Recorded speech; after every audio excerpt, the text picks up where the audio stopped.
കർത്താവിൻ്റെ ഒരു പരിശുദ്ധ നാമം വാഴ്ത്തപ്പെടുമാറാകട്ടെ. ഒരു നല്ല ദിവസം കൂടെ കർത്താവ് നമുക്ക് തന്നതിനായി നമുക്ക് ദൈവത്തെ സ്തുതിക്കാം. ഇന്നത്തെ നമ്മുടെ പ്രോഗ്രാം സ്പോൺസർ ചെയ്തിരിക്കുന്നത് ദുബായിൽ നിന്നും രാജു ബ്രദറാണ്. നമുക്കൊരു നിമിഷം ഈ കുടുംബത്തെ ബ്ലെസ് ചെയ്ത് പ്രാർത്ഥിക്കാം.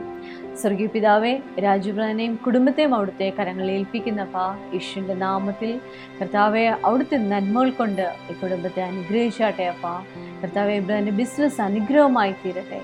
തൊടുന്നതൊക്കെയും കർത്താവെ നന്മയ്ക്ക് കാരണമായി തീരട്ടെ അപ്പാ. ദൈവജനത്തിൽ പറയുന്ന കർത്താവെ ദൈവിക അനുഗ്രഹങ്ങൾ കൊണ്ട് എൻ്റെ ജീവിതം നിറയട്ടെ അപ്പാ. റോൺസിനെ അവിടുത്തെ കരങ്ങളിൽ ഏൽപ്പിക്കുന്നു. ഡ്രൈ സ്കിന്ന് ഹീലാവട്ടെ അപ്പാ. യേശുവിൻ്റെ നാമത്തിൽ സൗഖ്യമാവട്ടെ. കർത്താവെ വൈഫിനെയും കുഞ്ഞുങ്ങളെയും ഒക്കെ അവിടുത്തെ കരങ്ങളിൽ ഏൽപ്പിക്കുന്നു. മാതാപിതാക്കളെ അവിടുത്തെ കരങ്ങളിൽ ഏൽപ്പിക്കുന്നു. ആരോഗ്യത്തോടും കർത്താവിൻ്റെ കൃപയിലും അവിടുന്ന് സൂക്ഷിച്ചാട്ടെ അപ്പാ. Thank you Jesus, thank you Jesus. കർത്താവെ അവിടുന്ന് കരുതിയ അവിടുത്തെ ആ വലിയ കൃപയ്ക്കായി നന്ദി പറയുന്നു. പ്രാർത്ഥന കേൾക്കും യേശുവിൻ്റെ നാമത്തിൽ തന്നെ ആമേൻ. ഇന്നത്തെ ഈ പ്രോഗ്രാം സ്പോൺസർ ചെയ്ത ഈ കുടുംബത്തോടുള്ള നന്ദി അറിയിക്കുന്നു. കർത്താവ് നിങ്ങളെ ധാരാളമായി അനുഗ്രഹിക്കട്ടെ.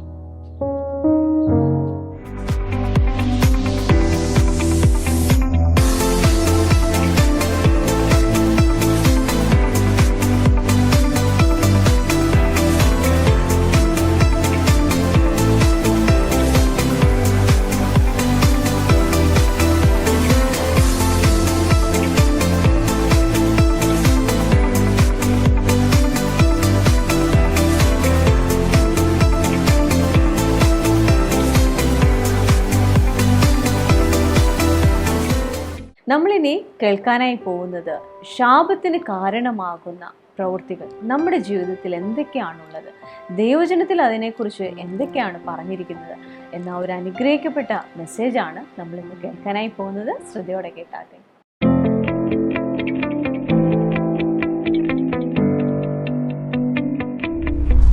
സങ്കീർത്തനങ്ങൾ 91 പറയുന്നത് ദീർഘായുസ് കൊണ്ട് അവൻ നിന്നെ തൃപ്തനാക്കുമെന്ന്. അപ്പനെയും അമ്മയും ബഹുമാനിക്കുന്ന ഒരാൾ ദീർഘായുസ് കൊണ്ട് തൃപ്തനാക്കുന്നു എന്ന് പറഞ്ഞാൽ എൻ്റെ അർത്ഥം നീ ആരോഗ്യമുള്ളവനായിരിക്കും. ഹല്ലേലൂയ. നിങ്ങളുടെയും എൻ്റെയും പല രോഗങ്ങളുടെയും ഒരു കാരണം ഒരു പക്ഷേ അപ്പനോടും അമ്മയോടുള്ള ബന്ധമായിരിക്കാം. ഒരു നല്ല ആമേൻ പറഞ്ഞാട്ടെ. പുറപ്പാട് പുസ്തകത്തിലേക്ക് വരാം. അതിൻ്റെ 23-ാം അധ്യായം 25-ാമത്തെ വാക്യം വായിക്കാം. നിങ്ങളുടെ ദൈവമായ യഹോവയെ തന്നെ സേവിപ്പിൻ, എന്നാൽ അവൻ നിന്റെ അപ്പത്തെയും വെള്ളത്തെയും അനുഗ്രഹിക്കും. ഞാൻ രോഗങ്ങളെ നിങ്ങളുടെ നടുവിൽ നിന്ന് അകറ്റിക്കളയും. ഗർഭമലസുന്നോളും മച്ചിയും നിന്റെ ദേശത്തുണ്ടാകുകയില്ല. നിന്റെ ആയുഷ്കാലം ഞാൻ പൂർത്തിയാക്കും. അപ്പോൾ നിനക്കൊരു ആയുഷിൻ്റെ ഒരു കാലമുണ്ട്, നിനക്കൊരു കാലഘട്ടമുണ്ട്. ദൈവം നിനക്കൊരു കാലഘട്ടം തന്നിട്ടുണ്ട്. അത് പൂർത്തിയാകണമെങ്കിൽ, രോഗങ്ങളാൽ നീ നശിക്കാതിരിക്കണമെങ്കിൽ, ഇടയിൽ നീ ഇല്ലാതാകാതിരിക്കണമെങ്കിൽ വേദപുസ്തകം പറയുകയാ നീ നിന്റെ അപ്പനെയും അമ്മയും ബഹുമാനിക്കണം. നമുക്ക് സങ്കീർത്തനം 92 13-ാമത്തെ വാക്യം വായിക്കാം. വാർദ്ധക്യത്തിലും അവർ 92 13 14-ാമത്തെ വാക്യം, യഹോവയുടെ ആലയത്തിൽ നടുത്തലയായവൻ അവൻ നമ്മുടെ ദൈവത്തിൻ്റെ പ്രകാരങ്ങളിൽ തഴയ്ക്കും. വാർദ്ധക്യത്തിലും അവർ ഫലം കായ്ച്ചുകൊണ്ടിരിക്കും. അവർ പുഷ്ടി വെച്ചും പച്ച പിടിച്ചും ഇരിക്കും. അപ്പോൾ വാർദ്ധക്യത്തിൽ കുനിഞ്ഞുകൂടി കിടപ്പാകും എന്നല്ല വേദപുസ്തകം പറയുന്നത്. നീ വാർദ്ധക്യത്തിലും പച്ച പിടിച്ചിരിക്കും. സദൃശവാക്യങ്ങൾ നിങ്ങൾ വായിച്ചാൽ നരച്ച തല ജ്ഞാനത്തിൻ്റെ തെളിവാണ്. നിന്റെ തല നരയ്ക്കുന്നേക്കാൾ മുമ്പ് നീ ഈ ലോകത്ത് നിന്ന് പോകണമെന്നല്ല വേദപുസ്തകം പറയുന്നത്. നിന്റെ അനുഭവജ്ഞാനം മറ്റൊരാൾക്ക് കൊടുക്കേണ്ടതിന് ദീർഘായുസ്സോടെ നീ ഇവിടെ ഇരിക്കണമെന്ന ദൈവം ആഗ്രഹിക്കുന്നത്. സഹോദരങ്ങളെ, നിങ്ങൾക്ക് എത്ര വയസ്സായി? 45 അതോ 48 അതോ 50 55? അതിനു മുമ്പ് നിങ്ങൾ രോഗിയായി ഏറെ നാൾ കഴിയുന്നേക്കാൾ മുമ്പ് നിങ്ങൾ മരിച്ചു പോകുമെന്നൊരു ഫിയറിലാണോ ജീവിക്കുന്നത്? ഫസ്റ്റ് തിങ് ഞാൻ നിങ്ങളോട് പറയാം, നിങ്ങളുടെ ദീർഘായുസിൻ്റെ ഏറ്റവും വലിയ തടസ്സം നിങ്ങളുടെ അപ്പനോടും അമ്മയോടുള്ള റിലേഷൻഷിപ്പാണ്. അതിനെയാ വേദപുസ്തകം ശാപമെന്ന് വിളിച്ചത്. ഞാൻ ചില വാക്യങ്ങൾ സദൃശവാക്യങ്ങളിൽ നിന്നും ചില വേദപുസ്തകത്തിലെ അധ്യായങ്ങളിൽ നിന്നും വായിക്കുകയാണ്. നമുക്കൊന്ന് എടുക്കാം. സദൃശവാക്യങ്ങൾ 23-ാം അധ്യായം 22-ാമത്തെ വാചകം, നിന്നെ ജനിപ്പിച്ച അപ്പൻ്റെ വാക്ക് കേൾക്ക. നിന്റെ അമ്മ വൃദ്ധയായിരിക്കുമ്പോൾ അവളെ നിന്ദിക്കരുത്. നീ ജനിപ്പിച്ച നിന്റെ അപ്പൻ്റെ വാക്ക് കേൾക്കണം. നിന്റെ അമ്മ വൃദ്ധയായിരിക്കുമ്പോൾ അവളെ നിന്ദിക്കരുത്. തള്ള ഒരു വിവരമില്ലാതെ അവിടെ നിന്ന് കിടന്ന് അലച്ചോളുവോ? സൗരങ്ങളെ, നിങ്ങൾ ആരെങ്കിലും അങ്ങനെ പറയാറുള്ള ആളാണോ? തള്ള തള്ള മിണ്ടാരിയുള്ള എന്ന് പറയുന്നവരാണോ നിങ്ങൾ? തള്ളയ്ക്കൊരു പണിയുമില്ല പറയുന്നവരാണോ? സൗരങ്ങളെ, ഇന്നത്തെ യൗവനക്കാരെ ഞാൻ കണ്ടത് തള്ളയെന്നും അവരുടെ വായിൽ വരുന്ന ഭാഷയിൽ അവരുടെ അമ്മയെ ഉപയോഗിക്കുന്ന വാക്കുകൾ കേട്ടാൽ, സൗരങ്ങളെ, പല യൗവനക്കാരുടെയും തകർച്ചകളിൽ ഒരെണ്ണം അവരുടെ അപ്പനും അമ്മയും അവർ ബഹുമാനിക്കാത്തതാണ്. ഒരു നല്ല ആമേൻ പറഞ്ഞാട്ടെ. പലപ്പോഴും വിവാഹം കഴിഞ്ഞ് കുഞ്ഞുങ്ങളുണ്ടായി കഴിയുമ്പോഴാണ് പലർക്കും സുബോധം വരുന്നത് അപ്പനും അമ്മയും എത്ര വിലപ്പെട്ടതായിരുന്നു എന്ന്. എന്നിട്ടും സുബോധം വരാത്ത ആളുകളുണ്ട്. അതുകൊണ്ട് അവർ അപ്പനും അമ്മയും നോക്കാൻ പ്രയാസമായിട്ട് വൃദ്ധസദനങ്ങളിലും മറ്റ് സ്ഥലത്തും അവരാക്കുന്നത്. സൗരങ്ങളെ, നിങ്ങൾ നിങ്ങളുടെ അപ്പനെയും അമ്മയും നോക്കാൻ ഒരു വേലക്കാരെ ആക്കുന്നതിൽ തെറ്റൊന്നുമില്ല. പക്ഷെ നിങ്ങൾക്ക് പകരമാകുകയില്ല വീട്ടിൽ നിൽക്കുന്ന വേലക്കാർ. നിങ്ങൾക്കൊരു പക്ഷേ ജോലി കാണാം, ഒരുപക്ഷെ എല്ലാ സമയവും അമ്മയുടെ അടുക്കൽ ഇരിക്കാൻ പറ്റില്ലെന്ന് വരാം. പക്ഷേ ഇരിക്കുന്ന സമയത്ത് നിങ്ങളുടെ അമ്മയെ ബഹുമാനിപ്പിക്കുകയും അപ്പനെ ബഹുമാനിക്കുകയും ആശ്വസിപ്പിക്കുകയും ചെയ്യുവാൻ നിങ്ങൾക്കും കഴിയും. ഒരു ഹല്ലേലൂയ പറഞ്ഞാട്ടെ. സദൃശവാക്യങ്ങൾ 28-24. അപ്പനോടോ അമ്മയോടോ പിടിച്ചു പറിച്ചിട്ട് അത് അക്രമമല്ല എന്ന് പറയുന്നവൻ നാശത്തിൻ്റെ സഖി. നിങ്ങൾ അപ്പൻ്റെ അമ്മയുടെ കയ്യിൽ നിന്ന് പിടിച്ചു പറിക്കാറുണ്ടോ? ഒന്ന് ശ്രദ്ധിക്കാവോ നിങ്ങൾക്ക്? അവനെക്കുറിച്ച് വേദപുസ്തകം പറയുന്ന അവൻ നാശത്തിൻ്റെ കൂട്ടുകാരനാണ്. സൗരങ്ങളെ, നിങ്ങൾക്ക് നിങ്ങളുടെ അപ്പനും അമ്മയുടെ ഒന്നും പിടിച്ചു പറിച്ചല്ല നിങ്ങൾ സമ്പാദിക്കേണ്ടത്. നീ നാശത്തിന് കൂട്ടാളികളാവരുത്. ഒരു വാചകം കൂടെ വായിക്കാം. സദൃശവാക്യങ്ങൾ 9-26. അപ്പനെ ഹേമിക്കുകയും അമ്മയെ ഓടിച്ചു കളയുകയും ചെയ്യുന്നവൻ ലജ്ജയും അപമാനവും വരുത്തുന്ന മകനാകുന്നു. അപ്പനെ ഹേമിക്കുകയും അമ്മയെ ഓടിച്ചു കളയുകയും. നിങ്ങൾ അപ്പനെയോടോ അമ്മയോടോ കുത്തുവാക്കുകൾ പറയാറുണ്ടോ? നിങ്ങളെന്നെ പഠിപ്പിച്ചോ? നിങ്ങളെന്നെ നന്നായി നോക്കിയോ? നിങ്ങളെന്നെ ചെറുപ്പത്തിൽ എന്തോ ചെയ്തു? അവരുടെ ചെറുപ്പത്തിൽ ഒരുപക്ഷെ നിങ്ങളുടെയോ എൻ്റെയോ അറിവ് കാണത്തില്ല. അവരുടെ അറിവില്ലായ്മയെന്നായിരിക്കാം നിങ്ങളെ ഇതുവരെ എത്തിച്ചത്. പക്ഷേ അവരുടെ കഴിവുകേടിനെ, അവരുടെ കഴിവില്ലായ്മയെ, അവരുടെ അറിവില്ലായ്മയെ കുത്തി പറയാനല്ല ദൈവം നമ്മളെ ആക്കിയിരിക്കുന്നത്. ദൈവമക്കളെ, നമ്മൾ അറിയേണ്ടത് നിങ്ങൾ അപ്പനെയും അമ്മയും കുത്തരുത്, കുത്തി വാക്കുകൾ പറയരുത്, അവരെ വേദനിപ്പിക്കരുത്. നിങ്ങളുടെ ദീർഘായുസ്സും നിങ്ങളുടെ അപ്പനോടും അമ്മയോടുള്ള ബന്ധവും വളരെ ഇന്റർ റിലേറ്റഡ് ആണ്. അവർ അധികാരങ്ങളിലുള്ളവരാണ്.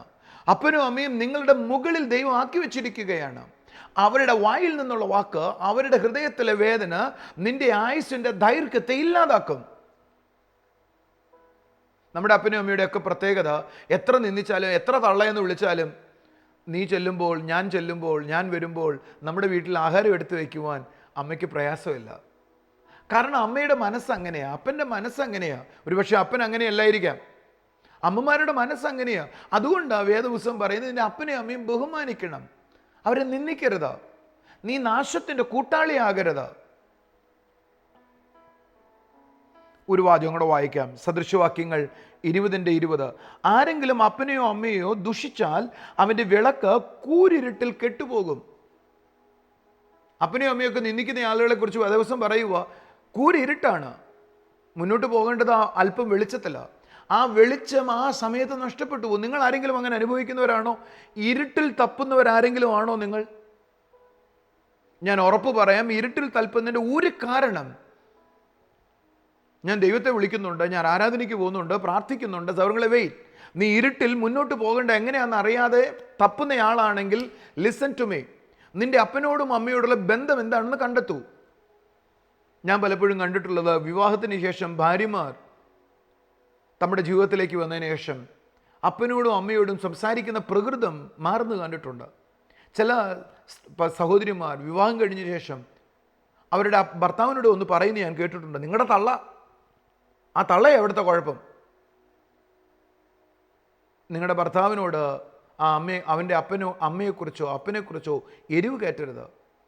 നിന്റെ തലമുറ അതനുഭവിക്കുമ്പോൾ, നിന്റെ തലമുറയിൽ അത് സംഭവിക്കുമ്പോൾ നീ വേദനിക്കേണ്ടി വരാം. ഗലാത്യ ലേഖനം 6-ാം അധ്യായത്തിലൊരു വാചകമുണ്ട്, നിങ്ങൾ ആരെങ്കിലും പാപത്തിൽ ഒരുവൻ വീഴ്ചയിൽ വീണുപോയാൽ, ഏതെങ്കിലും തെറ്റിൽ അകപ്പെട്ടു പോയാൽ, ആ അകപ്പെട്ടവനെ സൗമ്യതയുടെ ആത്മാവിനാൽ രക്ഷിക്കാനാണ് വേദപുസ്തകം പറയുന്നത്. അടുത്ത വാചകം പറയുക, നിങ്ങളും അതേ തെറ്റിൽ വീഴാതിരിപ്പാൻ. സഹോദരങ്ങളെ, നിങ്ങൾ എന്താണോ നിങ്ങളുടെ അപ്പനോട്, അമ്മയോട്, അമ്മായിപ്പനോട്, അമ്മായിമ്മയോട് ചെയ്യുന്നത്, ഒരു പക്ഷേ നിങ്ങളുടെ തലമുറയിലും അത് വരാൻ. സഹോദരങ്ങളെ, എൻ്റെ വീട്ടിൽ അഞ്ജലി, ഞാൻ താമസിക്കും, എൻ്റെ വീട്ടിനടുക്കൽ ഒരാൾ തൻ്റെ അപ്പനെ തല്ലുന്ന ഞങ്ങൾ കണ്ടു. റോട്ടി വെച്ചാണ്, വളരെ പൊതിരെ തല്ലി. കൂടെ നിന്ന് ചിലരെ അവരെ പിടിച്ചു മാറ്റി.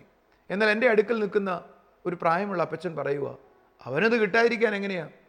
അവൻ്റെ അപ്പനെ അവനും തല്ലിയിട്ടുള്ളതാണ്, പിന്നെ ഇവൻ്റെ അപ്പൻ ഇവനെ തല്ലാതിരുന്നല്ല എന്താ അതിശയം? നിങ്ങളും കേട്ടിട്ടില്ലേ?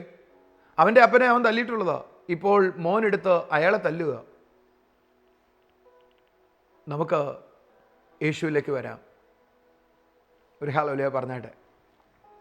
ഒരു വാചകം കൂടെ എടുക്കാം. സദൃശവാക്യങ്ങൾ 30-ാം അധ്യായം 17-ാം വാക്യം, അപ്പനെ പരിഹസിക്കുകയും അമ്മയെ അനുസരിക്കാതിരിക്കുകയും ചെയ്യുന്ന കണ്ണിനെ തോട്ടരികത്തെ കാക്ക കൊത്തിപ്പറിക്കുകയും കഴുകൻ കുഞ്ഞുങ്ങൾ തിന്നുകളയുകയും ചെയ്യും. ചില ആളുകൾ പറയുന്നു, അപ്പനെ നോക്കിയിട്ട് പറയുന്നുള്ളൂ, നിങ്ങൾക്ക് എപ്പോഴാ മനുഷ്യ എന്ന് പറഞ്ഞാൽ എന്തെങ്കിലുമൊക്കെ അപ്പനെ പറയും. നിങ്ങളെ ഈ വീട്ടിലെ ശാപം. വിദ്യാഭ്യാസമില്ലാത്ത ആളായിരിക്കാം നിൻ്റെ അപ്പൻ. എൻ്റെ പപ്പ 2-ാം ക്ലാസ്സേ പഠിച്ചിട്ടുള്ളൂ. ആ അറിവിലാണ് എന്നെ പഠിപ്പിച്ചത്. എൻ്റെ പപ്പ എന്നെ പഠിപ്പിക്കണമെന്ന് ഒരു പ്രാവശ്യം പോലും പറയുന്നത് ഞാൻ കേട്ടിട്ടില്ല. കാരണം എൻ്റെ അപ്പൻ 2-ാം ക്ലാസ് വരെ പഠിച്ചുള്ളൂ, ബിസിനസ് ചെയ്യാൻ പോയി. ഏതൊരു കടയിൽ 3-ാം ക്ലാസ്സിൽ പഠിക്കുന്ന സമയത്ത് എൻ്റെ അപ്പയെ സ്റ്റാഫ് അല്ലെങ്കിൽ കച്ചവടത്തിൻ്റെ ഭാഗമായിട്ട് കൊണ്ടു നിർത്തി. കൊച്ചു പയ്യനാ. പപ്പയുടെ അപ്പന് കടയുണ്ടായിരുന്നു. ആ അപ്പൻ്റെ കൂട്ടുകാരൻ്റെ ഒരു കടയിൽ കൊണ്ടു നിർത്തി. അന്ന് മുതൽ പഠനമില്ല. അതുകൊണ്ട് എന്നെ വളർത്തിയപ്പോഴും എൻ്റെ അപ്പൻ്റെ ചിന്ത ബിസിനസ്സിൻ്റെ ഏതെങ്കിലും ഭാഗമാക്കണമെന്നാണ്. പക്ഷെ വളർന്നപ്പോൾ എൻ്റെ അപ്പൻ വളരെ സാമ്പത്തികമായി അനുഗ്രഹിക്കപ്പെട്ടു. എന്നെ അല്ലെങ്കിൽ ഞാൻ വളർന്നപ്പോഴും 10-ാം ക്ലാസ് പഠിക്കണേക്കാൾ മുമ്പേ പറയാൻ തുടങ്ങി, കച്ചവടത്തിലേക്ക് പോവാ, പഠിത്തമൊന്നും കാര്യമില്ലടാന്ന്. നമ്മുടെ അപ്പന്മാർക്ക് അവരുടെ ലോകത്തിലെ അറിവേ ഉള്ളൂ. എൻ്റെ മോൻ എന്നോട് പറയാറുണ്ട്, പപ്പയ്ക്ക് കമ്പ്യൂട്ടറിനെ കുറിച്ച് ഒന്നും അറിയത്തില്ല, ഞങ്ങൾക്ക് പിന്നെ അറിയാം. പക്ഷേ നിങ്ങൾക്കറിയാമായിരിക്കാം, പക്ഷെ നിങ്ങളുടെ അപ്പനെ നിന്ദിക്കരുത്, നിങ്ങളുടെ അമ്മയെ നിന്ദിക്കരുത്. അവിടെ വചനം പറയുക, തോട്ടരികത്തെ കാക്ക നിങ്ങളുടെ കണ്ണിനെ കൊത്തിപ്പറിക്കുക എന്ന് പറഞ്ഞാൽ നിങ്ങളുടെ ഫ്യൂച്ചർ, നിങ്ങളുടെ അടുത്ത സ്റ്റെപ്പ്, നിങ്ങൾ എങ്ങനെ മുന്നോട്ട് പോകേണ്ടത്, കണ്ണില്ലാത്ത ഒരാളെങ്ങനെ മുന്നോട്ട് പോകുന്നത്. വേറൊരു ഭാഷയിൽ പറഞ്ഞാൽ അപകടങ്ങൾ നിങ്ങളുടെ വഴിയിൽ പതിയിരിക്കും. സൗരങ്ങളെ, നിങ്ങളുടെ വീട്ടിൽ നിന്ന് അപകടങ്ങൾ മാറുന്നില്ലെന്ന് തോന്നുന്നു. പരിശോധിക്കാവോ? അപ്പനോടും അമ്മയോടുള്ള ബന്ധം എന്താണെന്ന് നോക്കാവോ? ശരിയല്ല എങ്കിൽ ഇന്ന് നമുക്ക് ക്രമീകരിക്കാം. നമ്മുടെ ദീർഘായുസ്സിനെ തടയുന്ന ഏതെങ്കിലും രോഗങ്ങൾ നമ്മുടെ ലൈഫിൽ ഉണ്ടെന്ന് നിങ്ങൾക്ക് തോന്നുന്നുവെങ്കിൽ ആദ്യം നോക്കേണ്ടത് അപ്പനോടും അമ്മയോടുള്ള ബന്ധത്തിൽ എനിക്ക് വന്നുപോയ വീഴ്ചയാണ്. ഞാൻ വിശ്വാസിയാണ് എന്ന് എനിക്ക് തിരിച്ചറിയാൻ കഴിയുകയും എൻ്റെ അപ്പനോടും അമ്മയോടുള്ള ബന്ധം ശരിയല്ലെന്ന് തോന്നുകയും ചെയ്യുന്ന പലരും എന്നെ കേൾക്കുന്നുണ്ട്. റെക്ടിഫൈ ചെയ്താട്ടെ, ലൈഫിനെ തിരിച്ചു കൊണ്ടുവന്നാട്ടെ.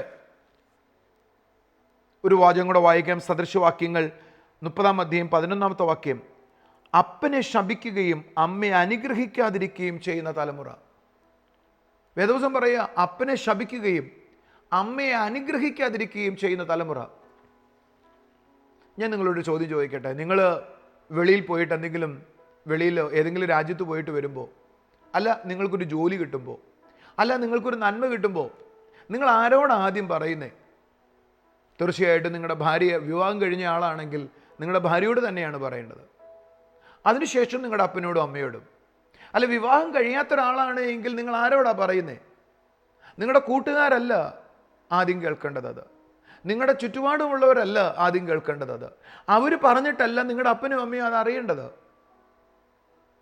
നിങ്ങൾ ഓടിച്ചെന്ന് നിങ്ങളുടെ അമ്മയുടെയും അപ്പയുടെയും കയ്യിലേക്ക് നിങ്ങൾക്ക് കിട്ടിയ നന്മയുടെ ഒരു ഭാഗം കൊടുക്കണം. അവരോട് പറയണം തലയിൽ കൈവച്ച് അനുഗ്രഹിപ്പാൻ. സൗരങ്ങളെ, it will be a blessing. ഞാൻ സ്നാനപ്പെടാൻ പോകുമ്പോൾ എൻ്റെ അപ്പൻ എന്നോട് പറഞ്ഞു, സ്നാനപ്പെട്ടിട്ട് ഇങ്ങോട്ട് തിരിച്ചു കയറണ്ട, വീട്ടിലേക്ക്, വീട്ടിൽ കയറ്റത്തില്ല എന്നാണ് പറഞ്ഞത്. പക്ഷെ ഞാൻ പപ്പയോട് പറഞ്ഞു, പപ്പ ഞാൻ സ്നാനപ്പെടാൻ പോവുക. എന്നിട്ട് ഞാൻ ചെയ്ത് ഇന്നത്തെ പോലെ ഓർമ്മിക്കുന്നു. എൻ്റെ പപ്പയുടെ മുമ്പിൽ പോയി മുട്ടുകുത്തി. എന്നിട്ട് പറഞ്ഞു, അപ്പ എൻ്റെ തലയെ കൈവച്ച് അനുഗ്രഹിക്കണം.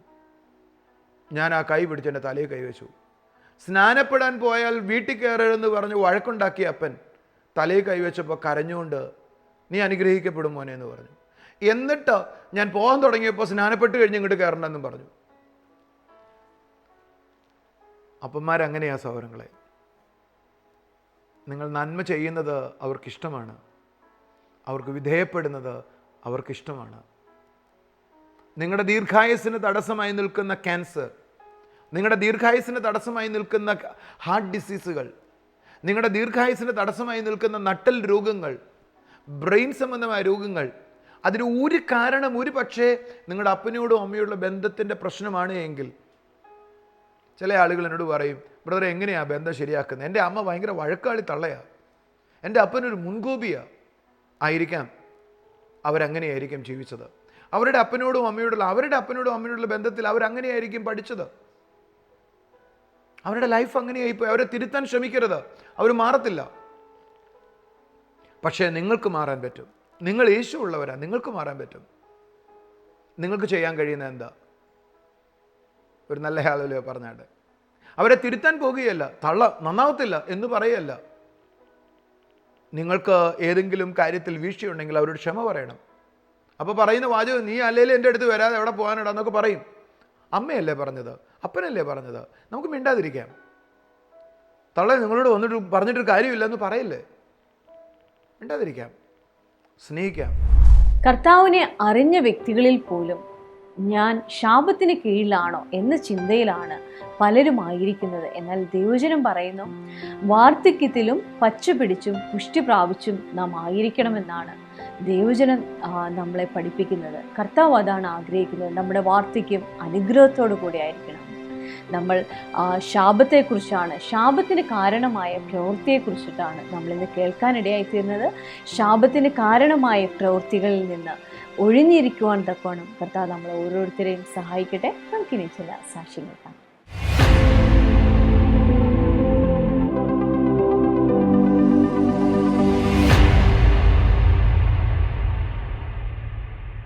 ഈ സിസ്റ്ററിൻ്റെ പേര് ഷെറി എന്നാണ്, കൊടുങ്ങല്ലൂരിൽ നിന്ന് വരുന്നു.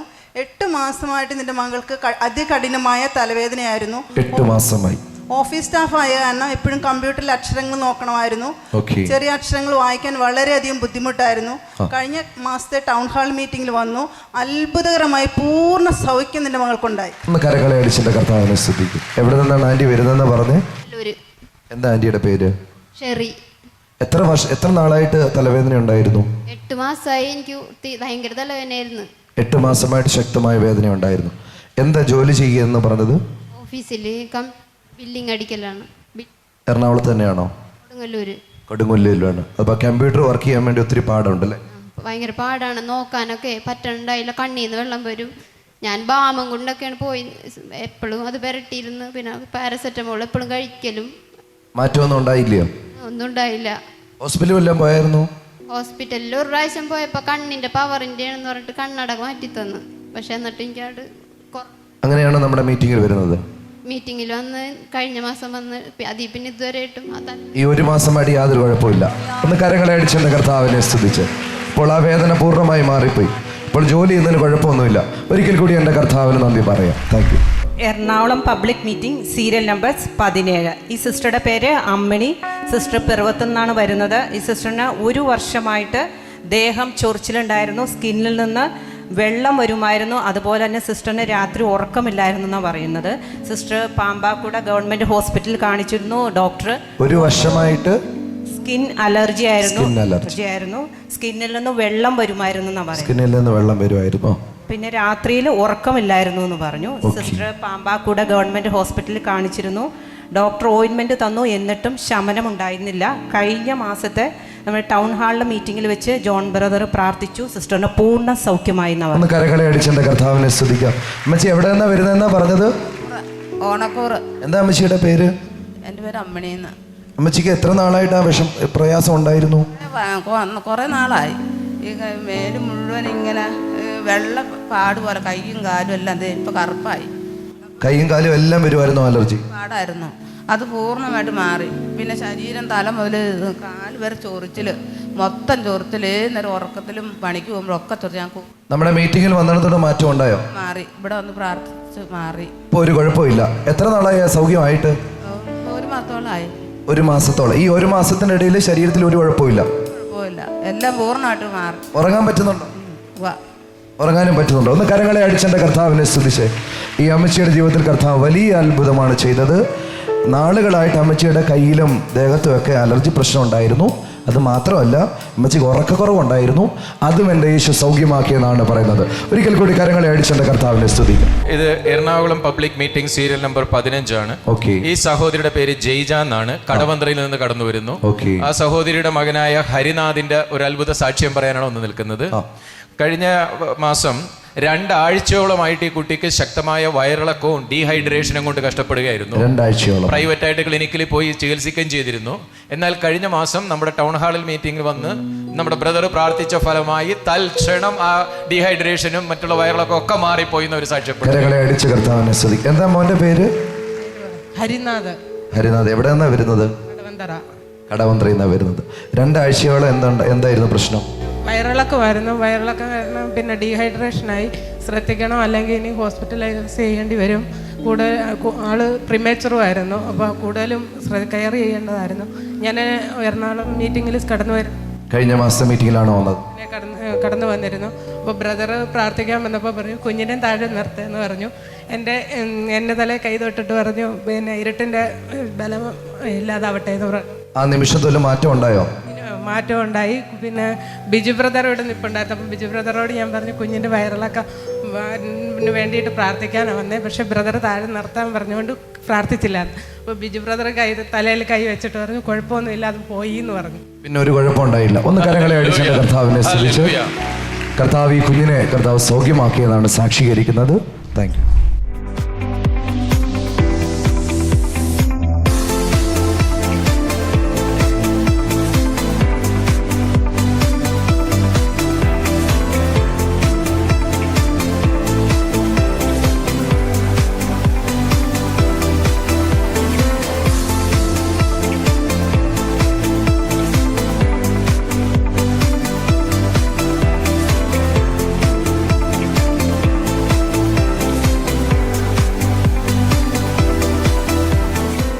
നമുക്കൊരു നിമിഷം പ്രാർത്ഥിക്കാം. സ്വർഗീയ പിതാവേ, ഈ പ്രോഗ്രാം കണ്ടുകൊണ്ടിരിക്കുന്ന ഓരോ കുടുംബങ്ങളെയും അവിടുത്തെ കരങ്ങളിൽ ഏൽപ്പിക്കുന്നപ്പാ. യേശുവിച്ച ഞങ്ങളുടെ ജീവിതത്തിൽ അറിഞ്ഞും അറിയാതെയും ഞങ്ങൾ ചെയ്തു പോകുന്ന ശാപത്തിന് കാരണമാകുന്ന പ്രവൃത്തികൾ കർത്താവെ ഞങ്ങളുടെ ജീവിതത്തിലുണ്ടെങ്കിൽ അതിൽ നിന്ന് ഒഴിഞ്ഞിരിക്കുവാൻ തക്കോണം അപ്പം അവിടുത്തെ കൃപ ഞങ്ങളുടെ മേൽ പകരണമേ. കർത്താവെ ഓരോ വ്യക്തികളെയും അവിടുന്ന് സഹായിക്കണമേ എന്ന് പ്രാർത്ഥിക്കുന്നപ്പാ.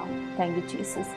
Thank you Jesus. കർത്താവെ ശരീരത്തിൽ വേദനയായിട്ട് നീര് വെച്ചിരിക്കുന്ന പ്രയാസത്തോടെ ആയിരിക്കുന്ന ആ വ്യക്തി അവിടുത്തെ കരങ്ങളിൽ ഏൽപ്പിക്കുന്നപ്പാ. യേശുവിൻ്റെ നാമത്തിൽ ആ വ്യക്തി സൗഖ്യമാകട്ടെ. ഊനുകളിൽ ബ്ലഡ് വരുന്നു, അതേ തുടർന്ന് ശരീരത്തിൽ ഒത്തിരി പ്രയാസമാണ് ആ വ്യക്തിക്ക്. കർത്താവെ ശരീരമാസകലം പ്രയാസത്തോടെ വീർത്തിരിക്കുന്ന ഒരു ശരീരപ്രകൃതിയോടാണ് ആ വ്യക്തി ആയിരിക്കുന്നത്. കർത്താവെ ആ വ്യക്തി പൂർണ്ണ സൗഖ്യത്തിലേക്ക് വരട്ടെ അപ്പാ, പൂർണ്ണ ആരോഗ്യത്തിലേക്ക് വരട്ടെ. Thank you Jesus. തടി മുറിക്കുന്നതിനിടയിൽ ആക്സിഡൻ്റ് ഉണ്ടായിട്ട് ശരീരത്തിൽ പ്രയാസത്തോടായിരിക്കുന്ന ആ വ്യക്തി അവിടുത്തെ കരങ്ങൾ ഏൽപ്പിക്കുന്നപ്പാ. യേശുവിൻ്റെ നാമത്തിൽ ആ വ്യക്തി സൗഖ്യമാവട്ടെ. കർത്താവെ അവിടുത്തെ അത്ഭുത പ്രവൃത്തി കൊണ്ട് ആ കുടുംബത്തെ അവിടുന്ന് നിറച്ചാട്ടെ അപ്പാ. Thank you Jesus. Thank you Jesus. കർത്താവെ ലിവറിന് പ്രയാസമായിട്ട് വെള്ളം ഉണ്ടാകുന്ന, വയറ്റിൽ വെള്ളം കിട്ടുന്ന ആ പ്രയാസത്തോടായിരിക്കുന്ന ആ വ്യക്തി അവിടുത്തെ കരങ്ങളിൽ ഏൽപ്പിക്കുന്നു. യേശുവിൻ്റെ നാമത്തിൽ കർത്താവെ ആ വ്യക്തിയുടെ ജീവിതത്തിൽ എൻ്റെ ദൈവത്തിൻ്റെ വലിയൊരു സന്ദർശനം ഉണ്ടാവട്ടെ അപ്പാ. കർത്താവെ അവിടുത്തെ കൃപ കൊണ്ട്, അവിടുത്തെ കരുണ കൊണ്ട് ആ വ്യക്തിയെ നിറച്ചാട്ടെ അപ്പാ. കർത്താവെ അവിടുന്ന് സൗഖ്യമാക്കിയാട്ടെ. അവിടുത്തെ പ്രവർത്തിക്കാൻ നന്ദി പറയുന്നപ്പാ. എന്നോടൊപ്പം പ്രാർത്ഥിക്കുന്ന ഓരോ കുടുംബങ്ങളെയും അവിടുത്തെ കരങ്ങളിൽ ഏൽപ്പിക്കുന്നു. രോഗികളായിരിക്കുന്നവർ സൗഖ്യമാവട്ടെ അപ്പാ. പ്രാർത്ഥിക്കുന്ന വിഷയത്തിന്മേൽ എൻ്റെ ദൈവത്തിൻ്റെ കൃപ ചലിക്കണമേ എന്ന് പ്രാർത്ഥിക്കുന്നു. സ്വർഗീയ പിതാവേ, അവിടുന്ന് ഞങ്ങളുടെ പ്രാർത്ഥന കേട്ടേനായി സ്തോത്രം. യേശുവിൻ്റെ നാമത്തിൽ തന്നെ ആമേൻ. നാളെ ഇനി കാണുവരെയും കർത്താവ് നമ്മളെ ഓരോരുത്തരെയും അവൻ്റെ കൃപയിൽ സൂക്ഷിക്കുമാറാകട്ടെ. God bless you. ആമേൻ.